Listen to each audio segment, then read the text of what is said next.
जय श्री राम, हर हर महादेव। मैं अमित शर्मा, पंजाबी हिंदू। और मैं जिस मर्जी जथेबंदी तो मैनू अਹੁਦਾ मिलिया होवे, जिम्मेवारी मिली होवे, पर अज जो भी लाइव ਦੇ ਵਿੱਚ ਗੱਲ ਕਹਿਣ ਜਾ ਰਹੇ ਹਾਂ, ਆਪਣੇ ਹਿੰਦੂ ਸਨਾਤਨੀ ਭਰਾਵਾਂ ਨੂੰ ਆਪਣਾ ਮੈਸੇਜ ਦੇਣ ਜਾ ਰਹੇ ਹਾਂ, ਉਹ ਇੱਕ ਆਮ ਹਿੰਦੂ ਸਨਾਤਨੀ ਹੋਣ ਦੇ ਨਾਤੇ ਦੇਣ ਜਾ ਰਹੇ ਹਾਂ।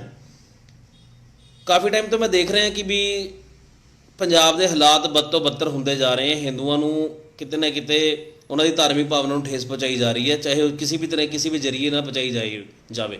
ਸਾਵੇਂ ਸਾਡੇ ਦੇਵੀ ਦੇਵਤਾਂ ਦਾ ਅਪਮਾਨ ਕਰਕੇ ਨੁਕਸਾਨ ਪਹੁੰਚਾਉਣ, ਚਾਹੇ ਸਾਡੇ ਧਾਰਮਿਕ ਚਿੰਨ੍ਹਾਂ ਦਾ ਨੁਕਸਾਨ ਕਰਨ, ਪਰ ਕਿਤੇ ਨਾ ਕਿਤੇ ਮਾਹੌਲ ਖਰਾਬ ਕਰਨ ਦੀ ਕੋਸ਼ਿਸ਼ ਕੀਤੀ ਜਾ ਰਹੀ ਹੈ ਪੰਜਾਬ ਦੇ ਵਿੱਚ। ਔਰ ਹਿੰਦੂ ਦਿਸ਼ਾਹੀਨ ਹੈ, ਉਸ ਨੂੰ ਪਤਾ ਨਹੀਂ ਲੱਗ ਰਿਹਾ ਕਰਨਾ ਕੀ ਹੈ। ਮੈਂ ਆਪਣੀ ਸਮਝ ਅਨੁਸਾਰ ਸਿਰਫ ਆਪਣੇ ਵਿਚਾਰ ਰੱਖਾਂਗਾ। ਮੇਰੇ ਵਿਚਾਰਾਂ 'ਤੇ ਤੁਹਾਡਾ ਮਨ ਕਰਦਾ ਉਸ ਨੂੰ ਮੰਨਣਾ ਜਾਂ ਉਸ 'ਤੇ ਚੱਲਣਾ, ਉਹ ਤੁਹਾਡੇ ਆਪਣੇ ਵਿਚਾਰ ਨੇ, ਕਿਉਂਕਿ ਹਰ ਇੱਕ ਦੇ ਆਪਣੇ ਆਪਣੇ ਵਿਚਾਰ ਹੁੰਦੇ। ਔਰ ਮੇਰਾ ਅਧਿਕਾਰ ਮੇਰੇ ਆਪਣੇ ਵਿਚਾਰ ਰੱਖਣ ਦਾ ਪੂਰਾ। ਪਹਿਲੀ ਗੱਲ ਤਾਂ ਇਹ ਕਿ ਪੰਜਾਬ ਦੇ ਵਿੱਚ ਮਲੇਰਕੋਟਲੇ ਨੂੰ ਜਦੋਂ ਜ਼ਿਲ੍ਹਾ ਬਣਾਇਆ ਗਿਆ ਸੀ, ਭਿੱਖੀ ਨਹਿਰ ਦੇ ਵਿੱਚ ਗਊਆਂ ਦੇ ਵਿਸ਼ੇਸ਼ ਮੇਲੇ ਸੀਗੇ। ਔਰ ਉਸ ਤੋਂ ਪਹਿਲਾਂ ਵੀ, ਜ਼ਿਲ੍ਹਾ ਬਣਾਉਣ ਤੋਂ ਪਹਿਲਾਂ ਵੀ, ਜਦੋਂ ਗਊ ਦੀ ਇਹ ਬੇਅਦਬੀ ਔਰ ਹੱਤਿਆ ਉੱਥੇ ਹੁੰਦੀ ਜਾ ਰਹੀ ਹੈ, ਚਾਹੇ ਵਿਧੂ ਜੈਨ ਦਾ ਮਾਮਲਾ ਲੈ ਲਓ, ਬੱਚੇ ਦੇ ਉੱਤੇ ਤੇਜ਼ਾਬ ਜਿੰਦਾ ਜਲਾਉਣਾ ਔਰ ਗਊਆਂ ਦੇ ਉੱਪਰ ਤੇਜ਼ਾਬ ਸੁੱਟਣਾ। ਪੰਜਾਬ ਦੇ ਵਿੱਚ ਕਈ ਐਸੀ ਘਟਨਾਵਾਂ ਹੋ ਚੁੱਕੀਆਂ ਔਰ ਜਿੱਥੇ ਹਿੰਦੂਆਂ ਦੇ ਦੇਵੀ ਦੇਵਤਿਆਂ ਦਾ ਔਰ ਹਿੰਦੂਆਂ ਦੇ ਧਰਮ ਦਾ ਜਨਮ ਮਜ਼ਾਕ ਉਡਾਇਆ ਗਿਆ। ਔਰ ਬੜਾ ਅਫਸੋਸ ਨਾਲ ਕਹਿਣਾ ਚਾਹਾਂਗਾ ਵੀ ਇਹਦੇ ਵਿੱਚ ਕਾਫੀ ਹੱਦ ਤੱਕ ਜੋ ਹੱਥ ਹੈ ਉਹ ਹਿੰਦੂਆਂ ਦਾ ਹੀ ਹੁੰਦਾ। ਜਿੱਦਾਂ ਕਿ ਰਾਮਲੀਲਾ ਦੌਰਾਨ ਅਸੀਂ ਹਿੰਦੂਆਂ ਨੂੰ ਬਾਰ-ਬਾਰ ਵਾਰਨ ਕਰਦੇ ਰਹੇ, ਉਹਨਾਂ ਨੂੰ ਧਮਕਾਉਂਦੇ ਰਹੇ, ਚੇਤਾਵਨੀਆਂ ਦਿੰਦੇ ਰਹੇ, ਪਰ ਫਿਰ ਵੀ ਉਹ ਟਿਕੇ ਨਹੀਂ। ਚਲੋ ਉਹ ਗੱਲ ਸਾਈਡ 'ਤੇ ਰੱਖਦੇ ਹੋਏ ਅਸੀਂ ਗਊ ਹੱਤਿਆ ਦੇ ਉੱਤੇ ਗੱਲ ਕਰਾਂਗੇ। ਗਊ ਸਾਡੀ ਪੂਜਨੀ ਹੈ, ਜਿਸ ਨੂੰ ਸਾਡੇ ਈਸ਼ਵਰ ਨੇ, ਸਾਡੇ ਭਗਵਾਨ ਨੇ ਵੀ ਪੂਜਿਆ। ਔਰ ਦੇਖਿਆ ਜਾਵੇ ਤਾਂ ਪੰਜਾਬ ਦੇ ਵਿੱਚ ਕਿਆ ਹਰ ਜਗ੍ਹਾ ਦੇ ਵਿੱਚ ਗਊ ਹੱਤਿਆ ਦੇ ਮਾਮਲੇ ਸਾਹਮਣੇ ਆਉਂਦੇ ਆ। ਗਊ ਹੱਤਿਆ ਦੇ ਮਾਮਲੇ ਦੇ ਵਿੱਚ ਮਲੇਰਕੋਟਲਾ ਨੰਬਰ 1 'ਤੇ ਜ਼ਿਲ੍ਹਾ ਬਣ ਚੁੱਕਿਆ। ਜਿਸ ਨੂੰ ਮੈਂ ਜਦੋਂ ਕਲੀਨ ਸ਼ੇਪ ਸੀਗਾ, ਜਦੋਂ ਦਾੜੀ ਮੁੱਛਾਂ ਆਈਆਂ ਵੀ ਨਹੀਂ ਸੀਗੀਆਂ, ਉਦੋਂ ਤੋਂ ਮੈਂ ਪ੍ਰਚਾਰ ਇਹ ਕਰਦਾ ਆ ਰਿਹਾ ਕਿ ਉਸ ਨੂੰ ਮਿਨੀ ਪਾਕਿਸਤਾਨ ਦਾ ਦਰਜਾ ਦੇ ਦਿੱਤਾ ਜਾਵੇ, ਪਰ ਉਸ ਨੂੰ ਚਲੋ ਜ਼ਿਲ੍ਹਾ ਬਣਾ ਦਿੱਤਾ ਗਿਆ। ਮੈਂ ਇਸ ਲਈ ਕਾਂਗਰਸ ਸਰਕਾਰ ਦਾ ਬਹੁਤ ਬਹੁਤ ਧੰਨਵਾਦੀ ਹਾਂ। ਹੁਣ ਮੈਂ ਇਹ ਦੇਖ ਰਿਹਾ ਕਿ ਵੀ ਗਊਆਂ ਦੀ ਹੱਤਿਆ ਦੇ ਉੱਤੇ ਪਿਛਲੀ ਵਾਰ ਜਦੋਂ ਮਲੇਰਕੋਟਲਾ ਵਿੱਚ ਗਊ ਹੱਤਿਆ ਦੇ ਉੱਪਰ ਭਿੱਖੀ ਨਹਿਰ ਦੇ ਵਿੱਚ ਅਵਸ਼ੇਸ਼ ਮਿਲੇ ਸੀਗੇ, ਅਤੇ ਉਸ ਦੌਰਾਨ ਮੈਂ ਇੱਕ ਅਪੀਲ ਕੀਤੀ ਸੀ, ਇੱਕ ਸੰਦੇਸ਼ ਸੀਗਾ ਮੇਰਾ, ਇੱਕ ਮੈਸੇਜ ਸੀਗਾ ਆਪਣੇ ਭਰਾਵਾਂ ਨੂੰ, ਹਿੰਦੂਆਂ ਨੂੰ, ਕਿ 5 ਬੰਦੇ ਸਿਰਫ 5 ਹਿੰਦੂ ਅੱਗੇ ਆਉਣ ਜੋ ਆਮ ਸਨਾਤਨੀ ਹੋਣ, ਜਿਨ੍ਹਾਂ ਦੇ ਅੰਦਰ ਜਜ਼ਬਾ ਹੋਵੇ ਗਊ ਸੇਵਾ ਦਾ, ਜਾਂ ਜਿਨ੍ਹਾਂ ਦੇ ਮਨ ਦੇ ਵਿੱਚ ਦਰਦ ਹੋਵੇ ਧਰਮ ਦਾ। ਔਰ ਮੈਂ ਬੜੀ ਮਤਲਬ ਮਾਯੂਸੀ ਨਾਲ ਦੱਸਣਾ ਚਾਹੁੰਦਾ ਕਿ 5 ਛੱਡੋ, ਕਿਸੇ ਦੀ ਮਿਸ ਕਾਲ ਵੀ ਨਹੀਂ ਆਈ ਕਿ ਕਿਤੇ ਅਮਿਤ ਸ਼ਰਮਾ ਬੈਕ ਕਾਲ ਨਾ ਕਰ ਲਵੇ। ਅਤੇ ਇਹ ਸਾਡੇ ਧਰਮ ਦੇ ਵਿੱਚ ਜਿਹੜੀ ਸਭ ਤੋਂ ਬੜੀ ਨਖੇਤੀ ਹੈ, ਸਭ ਤੋਂ ਪਹਿਲਾਂ। ਔਰ ਦੂਸਰੀ ਗੱਲ ਇਹ ਕਿ ਜਿਹੜਾ ਹੁਣ ਧਰਮ ਦੇ ਠੇਕੇਦਾਰ ਬਣੇ ਹੋਏ ਆ, ਧਰਮ ਦੀ ਠੇਕੇਦਾਰੀ ਕੁਰਬਾਨੀਆਂ ਦੇ ਉੱਪਰ, ਆਪਣੇ ਆਪ ਦੇ ਬਲੀਦਾਨ ਦੇ ਉੱਪਰ ਹੁੰਦੀ ਹੈ।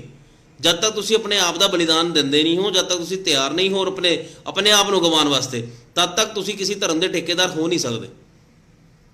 FIR ਦਰਜ ਕਰਾਉਣ ਲਈ ਹਿੰਦੂ ਸਮਾਜ ਕਦ ਤੱਕ ਧਰਨੇ ਪ੍ਰਦਰਸ਼ਨ ਕਰਦਾ ਰਹੇਗਾ? ਗੱਲ ਇਸ 'ਤੇ ਮੁੱਕਦੀ ਨਹੀਂ ਹੈ।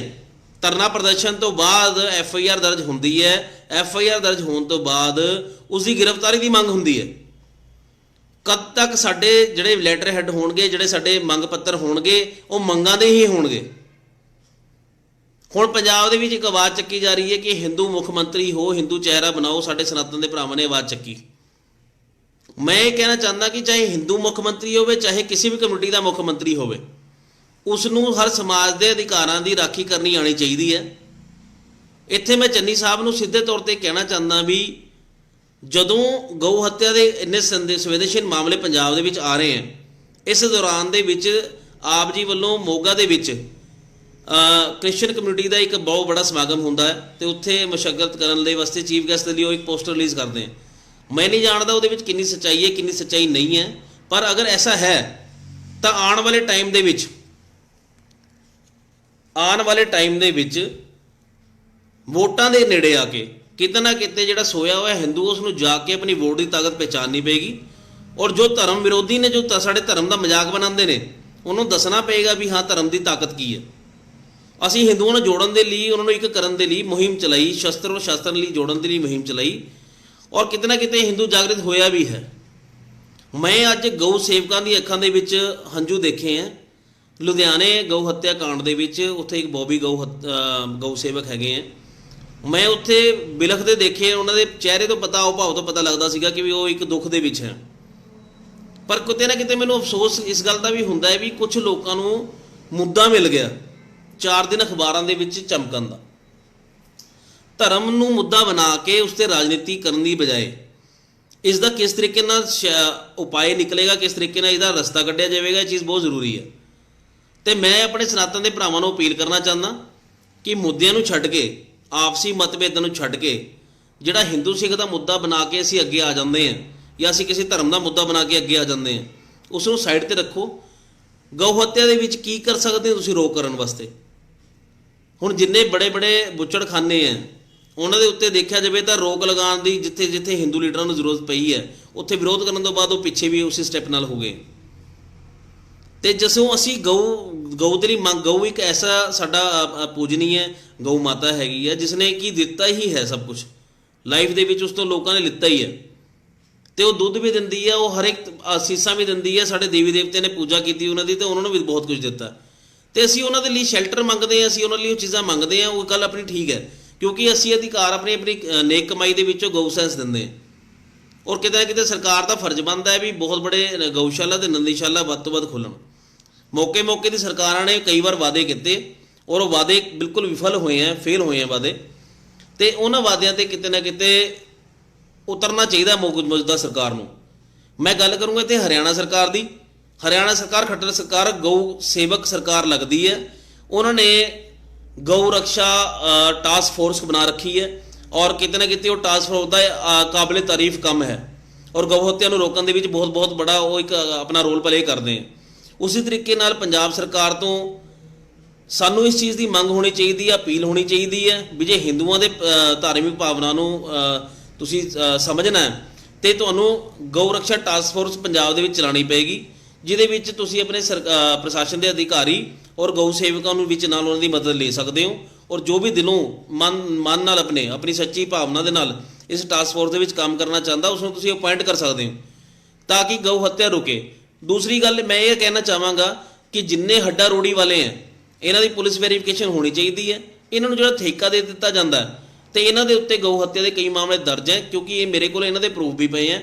ਕਈ ਹੱਡਾ ਰੋੜੀ ਵਾਲੇ ਪੰਜਾਬ ਦੇ ਵਿੱਚ ਐਸੇ ਹੈ ਜਿਨ੍ਹਾਂ ਦੇ ਉੱਪਰ ਗਊ ਹੱਤਿਆ ਦੇ ਆਰੋਪ ਹੈ ਪਰ ਫਿਰ ਵੀ ਕਿਤੇ ਨਾ ਕਿਤੇ ਉਹ ਪ੍ਰਸ਼ਾਸਨ ਦੇ ਕੋਲੋਂ ਠੇਕਾ ਲੈ ਲੈਂਦੇ ਹੈ ਦੁਬਾਰਾ ਹੱਡੀ ਰੋੜੀ ਚੁਕਾਉਣ ਦਾ। ਵਿਰੋਧ ਕਰਨ ਦੇ ਬਾਅਦ ਵੀ ਉਹ ਠੇਕਾ ਜਿਹੜਾ ਹੈਗਾ ਉਹ ਕਿਤੇ ਨਾ ਕਿਤੇ ਬੰਦ ਨਹੀਂ ਕੀਤਾ ਜਾਂਦਾ। ਅਤੇ ਸਭ ਤੋਂ ਬੜਾ ਕਾਰਨ ਇਹ ਵੀ ਹੈ, ਤੁਸੀਂ ਇੱਕ ਚੀਜ਼ ਨੋਟ ਕਰੋ, ਮੈਂ ਪਿਛਲੇ ਲੰਬੇ ਟਾਈਮ ਤੋਂ ਦੇਖਦਾ ਆ ਰਿਹਾ ਕਿ ਜਿੱਥੇ ਗਊ ਹੱਤਿਆ ਦੇ ਅਵਸ਼ੇਸ਼ ਮਿਲਦੇ ਆ ਜਾਂ ਹੱਡਾ ਰੋੜੀ ਦੇ ਆਸ-ਪਾਸ ਤੁਸੀਂ ਆਪਣੇ ਤੌਰ 'ਤੇ ਵੀ ਸਰਚ ਕਰ ਸਕਦੇ ਹੋ, ਤੁਹਾਨੂੰ ਉੱਥੇ ਆਈਸ ਬਾਕਸ ਦੇਖਣ ਨੂੰ ਜ਼ਰੂਰ ਮਿਲਣਗੇ। ਜਦੋਂ ਹੱਡੀ ਨੂੰ ਅਲੱਗ ਕਰਨਾ, ਅੰਤਾਂ ਨੂੰ ਅਲੱਗ ਕਰਨ ਦਾ ਉਹਨਾਂ ਕੋਲ ਪ੍ਰੋਸੈਸ ਹੈਗਾ ਅਤੇ ਉੱਥੇ ਆਈਸ ਬਾਕਸ ਦਾ ਕੀ ਕੰਮ ਹੈ? ਉਹ ਹੱਡੀਆਂ ਨੂੰ ਅਲੱਗ, ਆਂਤੜਾਂ ਨੂੰ ਗਊ ਮਾਤਾ ਦੀ ਅਲੱਗ ਦੱਬਦੇ ਆ JCB ਦੇ ਨਾਲ ਖੱਡਾ ਕਰਕੇ ਔਰ ਬਾਕੀ ਗਊ ਮਾਸ ਨੂੰ ਉੱਥੋਂ ਆਈਸ ਬਾਕਸਾਂ ਦੇ ਵਿੱਚ ਲਿਜਾ ਕੇ ਔਰ ਜਿਹੜੇ ਲੋਕ ਗਊ ਭਕਸ਼ਕ ਹੈਗੇ ਆ, ਜੋ ਰਾਕਸ਼ਸ ਹੈ, ਉਹਨਾਂ ਤੱਕ ਉਹ ਮੀਟ ਸਪਲਾਈ ਕਰਦੇ। ਇਸ 'ਤੇ ਕਿਵੇਂ ਰੋਕ ਲੱਗੇਗੀ? ਅਵੇਅਰਨੈਸ ਦੀ ਜ਼ਰੂਰਤ ਹੈ। ਇਸ 'ਤੇ ਰੋਕ ਤਾਂ ਲੱਗੇਗੀ ਜਦ ਤੱਕ ਹੱਡਾ ਰੋੜੀ ਵਾਲੇ ਦਾ ਪ੍ਰੋਪਰ ਤਰੀਕੇ ਨਾਲ ਜਾਂਚ ਨਹੀਂ ਹੁੰਦੀ। ਔਰ ਅਸੀਂ FIR ਦਰਜ ਕਰਾਉਣ 'ਤੇ ਜ਼ੋਰ ਦੇ ਰਹੇ ਹਾਂ, ਅਸੀਂ FIR ਦਰਜ ਕਰਾ ਵੀ ਰਹੇ ਹਾਂ। FIR ਤੋਂ ਬਾਅਦ ਦੇ ਪ੍ਰੋਸੈਸ ਦੇ ਵਿੱਚ ਸਾਡੇ ਕੋਲ ਕੀ ਬੈਕਅਪ ਹੈ? ਜੋ ਸਾਬਣ ਬਣ ਰਿਹਾ ਹੈ ਪੰਜਾਬ ਦੇ ਵਿੱਚ, ਬੜੇ ਸਾਬਣ ਦੀ ਫੈਕਟਰੀਆਂ ਹੈਗੀਆਂ ਪੰਜਾਬ ਦੇ ਵਿੱਚ, ਜਿਹੜੇ ਨਕਲੀ ਘੀ ਬਣ ਰਹੇ ਹੈ, ਤੁਹਾਨੂੰ ਇਸ ਬਾਰੇ ਜਾਣਕਾਰੀ ਹੈ ਕਿ ਇਹ ਗਊ ਚਰਬੀ ਕਿਸ ਹਿਸਾਬ ਨਾਲ ਇਸਤੇਮਾਲ ਕਰਦੇ ਆ ਔਰ ਕਿਸ ਰੇਟ ਦੇ ਉੱਤੇ ਵੇਚਦੇ ਆ? 2012 ਔਰ 13 ਦੇ ਵਿੱਚ ਲੁਧਿਆਣਾ ਦੇ ਵਿੱਚ ਹੀ ਬਹੁਤ ਬੜੀ ਮਾਤਰਾ ਦੇ ਵਿੱਚ ਗਊ ਚਰਬੀ ਫੜੀ ਗਈ ਸੀਗੀ। ਬੜਾ ਪੈਸਾ, ਬੜਾ ਰੁਤਬਾ ਹੋਣ ਦੇ ਕਾਰਨ ਸੈਂਪਲ ਫੇਲ ਕਰਾ ਦਿੱਤੇ ਜਾਂਦੇ ਆ। ਸੈਂਪਲਾਂ ਤੱਕ ਪਹੁੰਚਦੇ ਇਹ ਸਾਬਿਤ ਕਰ ਦਿੱਤਾ ਜਾਂਦਾ ਹੈ ਕਿ ਜੋ ਮਾਸ ਹੈ ਗਊ ਦਾ ਹੈ ਹੀ ਨਹੀਂ ਹੈ। ਕਿਤੇ ਨਾ ਕਿਤੇ ਸਾਡਾ ਆਪਣਾ ਤੰਤਰ ਵਿੱਚੋਂ ਫੇਲ ਹੋ ਚੁੱਕਿਆ ਕਿਉਂਕਿ ਇਸ ਦੀ ਸਭ ਤੋਂ ਬੜੀ ਕਮੀ ਸਾਡੇ ਆਪਣੇ ਹਿੰਦੂਆਂ ਦੀ ਹੈ। ਸਾਨੂੰ ਇਹ ਚੀਜ਼ਾਂ ਤੋਂ ਅਲੱਗ ਹੋ ਕੇ ਰੋਲੇ ਰੱਪੇ ਪਾਉਣ ਤੋਂ ਪਹਿਲਾਂ ਅਸੀਂ ਰੌਲਾ ਤਾਂ ਪਾਉਂਦੇ ਹਾਂ ਕਿ ਸਾਨੂੰ ਜੀ ਸ਼ੈਲਟਰ ਦਿਓ, ਸਾਨੂੰ ਜੀ ਨੰਦੀਸ਼ਾਲਾ ਦੀ ਜਗ੍ਹਾ ਦਿਓ, ਸਾਨੂੰ ਜੀ ਗਊਸ਼ਾਲਾ ਦੀ ਜਗ੍ਹਾ ਦਿਓ, ਪਰ ਫਿਰ ਵੀ ਅਸੀਂ ਕਿਤੇ ਨਾ ਕਿਤੇ ਉਹਦੇ ਵਿੱਚ ਅਸਲੀ ਜੋ ਗਊ ਸੇਵਾ ਹੈ ਉਹ ਕਰਨ ਦੇ ਵਿੱਚ ਵਿਫਲ ਹੋ ਜਾਂਦੇ ਹਾਂ। ਅਗਰ ਮੇਰੀ ਹਿੰਦੂਆਂ ਨੂੰ ਅਪੀਲ ਹੈ, ਗਊ ਦਾ ਦਰਦ ਉਹਨਾਂ ਦੇ ਮਨ ਦੇ ਵਿੱਚ ਹੈਗਾ, ਅਗਰ ਉਹ ਕਹਿੰਦੇ ਵੀ ਗਊ ਮਾਤਾ ਸਾਡੀ ਹੈ ਔਰ ਅਸੀਂ ਉਸ ਦਾ ਦਰਦ ਮੰਨਦੇ ਹਾਂ, ਅਤੇ ਗਊਆਂ ਨੂੰ ਅਡੋਪਟ ਕਰਨਾ ਸ਼ੁਰੂ ਕਰਨ ਆਪਣੇ ਪਰਿਵਾਰ ਦੇ ਵਿੱਚ, ਆਪਣੇ ਖੇਤ ਦੇ ਵਿੱਚ, ਜਿੱਥੇ ਤੁਹਾਡੇ ਕੋਲ ਖੁੱਲੀ ਜਗ੍ਹਾ, ਜਿੱਥੇ ਕੁੱਤੇ ਪਾਲ ਸਕਦੇ ਹੋ ਉੱਥੇ ਗਊ ਮਾਤਾ ਵੀ ਪਾਲ ਸਕਦੇ ਹੋ, ਤੁਸੀਂ ਉਸ ਦੀ ਵੀ ਸੇਵਾ ਕਰ ਸਕਦੇ ਹੋ। ਅਤੇ ਤੁਸੀਂ ਇੱਕ ਦੋ ਗਊਆਂ ਨੂੰ ਅਡੋਪਟ ਕਰਕੇ ਅਗਰ ਤੁਸੀਂ ਉਹਦੀ ਸੇਵਾ ਕਰਦੇ ਹੋ, ਖੁੱਲੀ ਜਗ੍ਹਾ ਦੇ ਵਿੱਚ ਰੱਖਦੇ ਹੋ, ਸਾਰਾ ਕੁਝ ਹੋ ਸਕਦਾ ਹੈ। ਅਗਰ ਅਸੀਂ ਹੋਰ ਜਾਨਵਰ ਪਾਲਣ ਦਾ ਸ਼ੌਕ ਰੱਖਦੇ ਹਾਂ ਤਾਂ ਗਊ ਤਾਂ ਮਾਤਾ ਨੂੰ, ਅਸੀਂ ਗਊ ਨੂੰ ਤਾਂ ਇੱਕ ਮਾਂ ਦਾ ਦਰਜਾ ਦਿੱਤਾ ਹੋਇਆ, ਅਸੀਂ ਉਸ ਨੂੰ ਵੀ ਪਾਲ ਸਕਦੇ ਹਾਂ। ਤੇ ਮੇਰੇ ਵੀਰੋ, ਜਦ ਸਭ ਤੋਂ ਪਹਿਲਾਂ ਤੁਸੀਂ ਆਪ ਆਪਣਾ ਹੱਥ ਜਲਾਓਗੇ ਨਾ ਅੱਗ ਦੇ ਵਿੱਚ ਪਾ ਕੇ, ਤਾਂ ਹੀ ਤੁਸੀਂ ਅੱਗ ਨੂੰ ਬੁਝਾਉਣ ਦੇ ਵਿੱਚ ਕਿਤੇ ਨਾ ਕਿਤੇ ਸક્ષਮ ਹੋ ਸਕਦੇ ਹੋ। ਤੇ ਸਭ ਤੋਂ ਪਹਿਲਾਂ ਆਪਣਾ ਹੱਥ ਫਸਾਓ। ਮੇਰੇ ਹਿਸਾਬ ਦੇ ਨਾਲ ਵਿਰੋਧ ਪ੍ਰਦਰਸ਼ਨ ਪੰਜਾਬ ਦੇ ਵਿੱਚ ਕਰਨਾ ਇਸ ਸਮੇਂ ਹਿੰਦੂਆਂ ਦੇ ਹਿੱਤ ਦੇ ਵਿੱਚ ਨਹੀਂ ਹੈ। ਤੁਸੀਂ ਜਿੰਨੇ ਮਰਜ਼ੀ ਗਲੇ ਫਾੜ ਲਓ, ਜਿੰਨੀ ਮਰਜ਼ੀ ਅਪੀਲਾਂ ਕਰ ਲਓ, ਜਿੰਨੇ ਮਰਜ਼ੀ ਧਰਨੇ ਲਾ ਲਓ, ਜਿੰਨਾ ਮਰਜ਼ੀ ਰੋਡਾ ਜਾਮ ਕਰ ਲਓ। ਮੈਂ ਰੋਡ ਵੀ ਜਾਮ ਕੀਤੀ ਹੈ, ਮੈਂ ਧਰਨੇ ਵੀ ਲਾਏ ਹੈ, ਨੈਸ਼ਨਲ ਹਾਈਵੇ ਜਾਮ ਕਰਨ ਦੇ ਮੇਰੇ ਤੇ ਮੁਕੱਦਮੇ ਵੀ ਹੈ। ਮੈਂ ਇਹਨਾਂ ਸਾਰਿਆਂ ਦੇ ਵਿੱਚ ਰਿਜ਼ਲਟ ਦੇਖਿਆ ਜ਼ੀਰੋ, ਸਿਰਫ ਹਰਾਸ਼ਮੈਂਟ ਔਰ ਆਪਣੇ ਆਪ ਨੂੰ, ਆਪਣੀ ਪੂੰਜੀ ਨੂੰ ਔਰ ਆਪਣੇ ਕਿਤੇ ਨਾ ਕਿਤੇ ਜੋ ਮੇਰਾ ਵਰਚਸਵ ਸੀ ਉਸਨੂੰ ਖੋਣ ਦੇ ਇਲਾਵਾ ਹੋਰ ਕੁਝ ਨਹੀਂ ਮਿਲਿਆ। ਤੇ ਅਗਰ ਗਊ ਦੀ ਸੇਵਾ ਕਰਨੀ ਹੈ ਹਿੰਦੂਓ, ਤਾਂ ਤੁਹਾਨੂੰ ਇਕੱਠੇ ਹੋਣਾ, ਇਕਜੁੱਟਤਾ ਬੜੀ ਜ਼ਰੂਰੀ ਹੈ। ਕਿਤੇ ਨਾ ਕਿਤੇ ਬਹੁਤ ਬੜੇ ਤੰਤਰ ਦੇ ਨਾਲ ਤੁਹਾਡੀ ਲੜਾਈ ਹੈ। ਉਸ ਤੰਤਰ ਤੱਕ, ਉਸ ਉੱਪਰਲੇ ਲੈਵਲ ਤੱਕ ਜਾਣ ਦੇ ਲਈ ਤੁਹਾਨੂੰ ਆਪਣੇ ਆਪ ਦੇ ਵਿੱਚ ਸક્ષਮ ਹੋਣਾ ਚਾਹੀਦਾ। ਤੁਹਾਡੀ ਵੀ ਇੰਚ ਕਾਬਲੀਅਤ ਹੋਣੀ ਚਾਹੀਦੀ, ਅਸੀਂ ਕਿਸੇ ਸਟੈਂਡ ਤੇ ਜਾਈਏ। ਤੁਹਾਨੂੰ ਮੈਂ ਤੁਹਾਡੀ ਜਾਣਕਾਰੀ ਲਈ ਦੱਸਣਾ ਚਾਹੁੰਦਾ ਕਿ 2008 ਦੇ ਵਿੱਚ ਇੱਕ ਟੈਰਰਿਸਟ ਫੜਿਆ ਸੀਗਾ, ਭਾਰਤੀ ਜੀ IG ਹੈਗੇ ਆ ਆਪਣਾ ਹਰਿਆਣਾ ਦੇ ਵਿੱਚ। ਉਸ ਟੈਰਰਿਸਟ ਨੇ ਆਪਣੇ ਬਿਆਨਾਂ ਦੇ ਵਿੱਚ ਦੱਸਿਆ ਸੀਗਾ ਕਿ ਗਊ ਹੱਤਿਆ ਤੋਂ ਜੋ ਪੈਸਾ, ਗਊ ਦੀ ਹੱਤਿਆ ਤੋਂ ਜੋ ਪੈਸਾ ਇਕੱਠਾ ਹੁੰਦਾ, ਉਸ ਪੈਸੇ ਨੂੰ ਹੀ ਟੈਰਰਿਜ਼ਮ ਲਈ ਇਸਤੇਮਾਲ ਕੀਤਾ ਜਾਂਦਾ। ਤੇ ਵੀਰੋ, ਆਪਸ ਦੇ ਵਿੱਚ ਹਿੰਦੂਆਂ ਨੂੰ ਲੜਾਉਣ ਦੀ ਜਿਹੜੀ ਸਾਜ਼ਿਸ਼ ਹੈ, ਇਸ ਨੂੰ ਸਮਝੋ। ਤੁਸੀਂ ਮੂਰਖ ਨਹੀਂ ਹੋ, ਤੁਸੀਂ ਸੁੱਤੇ ਹੋਏ ਹੋ। ਤੁਸੀਂ ਮਤਲਬ ਅੱਖਾਂ ਦੇਖ ਕੇ ਅੱਖਾਂ ਬੰਦ ਨਾ ਕਰੋ। ਤੁਹਾਨੂੰ ਪਤਾ ਅੱਜ ਦੀ ਡੇਟ ਦੇ ਵਿੱਚ ਜੋ ਹੋ ਰਿਹਾ, ਜਿੱਦਾਂ ਹੋ ਰਿਹਾ ਔਰ ਕਿਉਂ ਹੋ ਰਿਹਾ, ਕਿਸ ਕਾਰਨ ਹੋ ਰਿਹਾ। ਤੇ ਤੁਸੀਂ ਆਪਣੀ ਤਾਕਤ ਨੂੰ ਸਮਝੋ।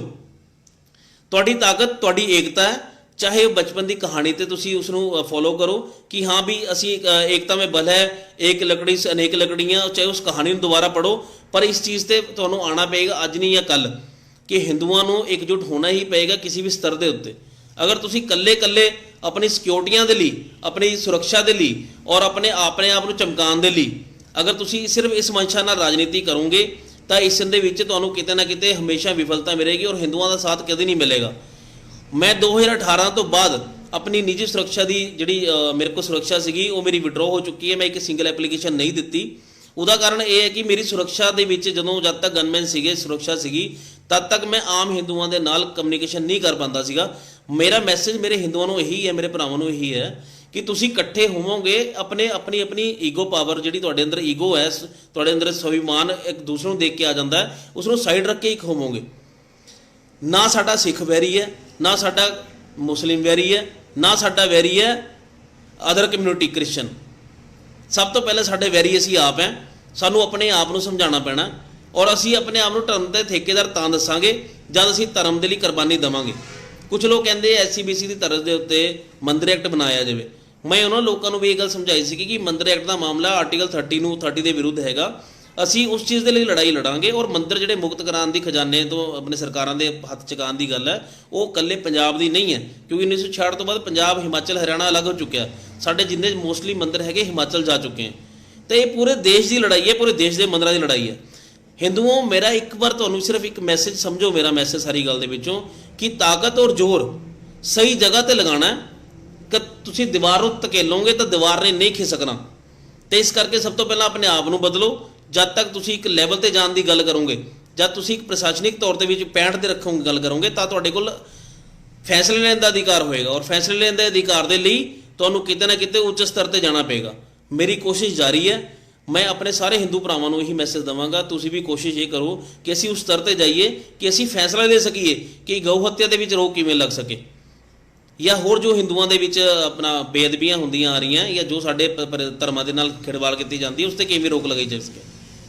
ਸਾਡੇ ਧਰਮ ਨੇ ਸਾਨੂੰ ਬਹੁਤ ਕੁਝ ਸਿਖਾਇਆ, ਸਾਨੂੰ ਸਹਿਣਸ਼ੀਲਤਾ ਸਿਖਾਈ ਹੈ। ਪਰ ਮੈਨੂੰ ਲੱਗਦਾ ਵੀ ਸਹਿਣਸ਼ੀਲਤਾ ਇਸ ਲੈਵਲ ਤੱਕ ਵੱਧ ਚੁੱਕੀ ਹੈ ਕਿ ਸ਼ਾਇਦ ਉਸਨੇ ਸਾਨੂੰ ਕਿਤੇ ਨਾ ਕਿਤੇ ਨਾਕਾਮਯਾਬ ਔਰ ਡਰਪੋਕ ਬਣਾ ਦਿੱਤਾ। ਅਸੀਂ ਇੰਨੇ ਵੀ ਸਹਿਣਸ਼ੀਲ ਨਹੀਂ ਹੋ ਸਕਦੇ। ਸਾਡੀ ਇੰਨੀ ਵੀ ਸਹਿਣਸ਼ੀਲਤਾ ਦਾ ਕੋਈ ਮਤਲਬ ਕਿ ਪ੍ਰੀਖਿਆ ਨਾ ਲਵੇ ਕਿ ਵੀ ਸਾਡਾ ਮਤਲਬ ਫਟਣ ਵਾਲਾ ਕੰਮ ਹੋ ਜਾਵੇ। ਤੇ ਹਿੰਦੀ ਪੰਜਾਬੀ ਸਮਝਣ ਵਾਲਿਓ, ਮੈਂ ਇੱਕ ਪੰਜਾਬੀ ਦੇ ਵਿੱਚ ਤੁਹਾਨੂੰ ਮੈਸੇਜ ਦਿੱਤਾ ਹੈ, ਪਰ ਇਹ ਹਰ ਇੱਕ ਭਾਸ਼ਾ ਦੇ ਵਿੱਚ ਮੇਰੇ ਦਿਲੋਂ ਮੈਸੇਜ ਨਿਕਲ ਰਿਹਾ ਕਿ ਗਊ ਦੀ ਰੱਖਿਆ ਕਰਨੀ ਹੈ ਤੇ ਗਊ ਨੂੰ ਪਾਲਣਾ ਵੀ ਸ਼ੁਰੂ ਕਰੀਏ। ਔਰ ਗਊ ਦੀ ਰੱਖਿਆ ਕਰਨੀ ਹੈ ਤਾਂ ਸੜਕਾਂ ਦੇ ਉੱਤੇ ਜਿਹੜੀ ਗਊਆਂ ਆਪਣੀਆਂ ਬੇਸਹਾਰਾ ਫਿਰਦੀਆਂ, ਇਹਨਾਂ ਲੋਕਾਂ ਨੇ ਗਊ ਹੱਤਿਆ ਤੁਹਾਡੇ ਘਰੋਂ ਗਊ ਖੋਲ ਕੇ ਲੈ ਕੇ ਜਾਣ ਦੀ ਹਿੰਮਤ ਕਿਸੇ ਦੀ ਨਹੀਂ ਹੈ। ਮਾਈਕੇ ਲਾਲ ਦੀ ਇਹ ਗਊ ਹੱਤਿਆ ਤਾਂ ਹੁੰਦੀ ਹੈ ਜਦ ਗਊਆਂ ਬੇਸਹਾਰਾ ਅਵਾਰਾ ਤੌਰ ਤੇ ਘੁਮਾਈਆਂ ਜਾਂਦੀਆਂ। ਦੁੱਧ ਦੇਣ ਤੋਂ ਬਾਅਦ ਜਦੋਂ ਬਿਲਕੁਲ ਕਿਸੇ ਕੰਮ ਦੀਆਂ ਨਹੀਂ ਹੁੰਦੀਆਂ, ਉਹਨਾਂ ਨੂੰ ਛੱਡ ਦਿੱਤਾ ਜਾਂਦਾ ਸੜਕਾਂ 'ਤੇ। ਔਰ ਉਹ ਸੜਕਾਂ 'ਤੇ ਜਾਣ ਲਈ ਮਾਨਵਤਾ ਦਾ ਵੀ ਨੁਕਸਾਨ ਹੈ। ਸਾਡੀ ਗਊ ਮਾਤਾ ਦਾ ਨੁਕਸਾਨ ਤਾਂ ਹੈ ਹੀ ਹੈ, ਪਰ ਸਾਡੀ ਮਾਨਵਤਾ ਦਾ ਵੀ ਨੁਕਸਾਨ ਹੈ। ਕਈ ਤਰ੍ਹਾਂ ਦੇ ਐਕਸੀਡੈਂਟ ਹੁੰਦੇ, ਕਈ ਮੌਤਾਂ ਹੁੰਦੀਆਂ। ਕਈ ਆਰਟੀਐਸ ਜਿਹੜੀ ਹੈਗੀ ਹੈ ਮੇਰੇ ਵੱਲੋਂ ਕਈ ਸਾਲ ਪਹਿਲਾਂ ਮੂਵ ਕੀਤੀਆਂ ਗਈਆਂ ਸੀ, ਕਈਆਂ ਦੇ ਜਵਾਬ ਆਏ ਹੈ ਔਰ ਕਈਆਂ ਦੇ ਜਵਾਬ ਨਹੀਂ ਆਏ ਹੈ। ਤੇ ਕੋਈ ਛੋਟੀ ਗੱਲ ਨਹੀਂ ਹੈ। ਬੜੀ ਬੜੀ ਫੈਕਟਰੀਆਂ ਜਿੱਥੇ ਸਾਬੁਨ ਬਣ ਰਹੇ ਹੈ, ਗਊ ਮਾਤਾ ਦੀ ਅੰਦਰ ਆਂਤੜੀਆਂ ਤੱਕ ਵੇਚੀਆਂ ਜਾ ਰਹੀਆਂ, ਚਮੜੇ ਦੇ ਵਿੱਚ ਇਸਤੇਮਾਲ ਹੋ ਰਹੀਆਂ, ਸਾਬਣ ਘੀ ਦੇ ਵਿੱਚ ਚਰਬੀ ਇਸਤੇਮਾਲ ਹੋ ਰਹੀ ਹੈ। ਸਭ ਤੋਂ ਪਹਿਲਾਂ ਇਹਨਾਂ ਦਾ ਨਕੇਲ ਪਾਉਣ ਦੀ ਜ਼ਰੂਰਤ ਹੈ, ਔਰ ਨਕੇਲ ਤਾਂ ਪਏਗੀ, ਬੜੇ ਨੂੰ ਤਾਂ ਫੜੋਗੇ ਜਦ ਤੁਸੀਂ ਆਪ ਬੜੇ ਬਣੋਗੇ। ਇਸ ਕਰਕੇ ਬੜੇ ਬਣਨ ਲਈ एकजुटता होनी बहुत ज़रूरी है। आपस ਦੇ ਵਿੱਚ ਇਕੱਠੇ ਰਹੋ। किसी भी निजी मंशा ਨੂੰ लेके विवाद पैदा ना करो। धरने प्रदर्शन का मकसद ਤੁਹਾਡੀ पर्सनल मंशा नहीं होनी चाहिए। बहुत लोग देखे कई साल की मेरी अपनी हिंदू राजनीति में मेरा अपना एक्सपीरियंस है कि धरना किसी के लिए लग रहा होंदा, सौदा किसी का हो रहा होंदा, तो सौदेबाजी दे विच नहीं पैना। ये साडे धर्म का मामला है, ये साडी गऊ माता का मामला है। इसी गल ते मेरा मैसेज खत्म होंदा। समझण वाले बहुत कुछ समझते होने, और जे नहीं समझते देखने तो बाद तो फिर उन्होंने कोई समझा नहीं सकता। जय श्री राम, हर हर महादेव, जय गौ माता।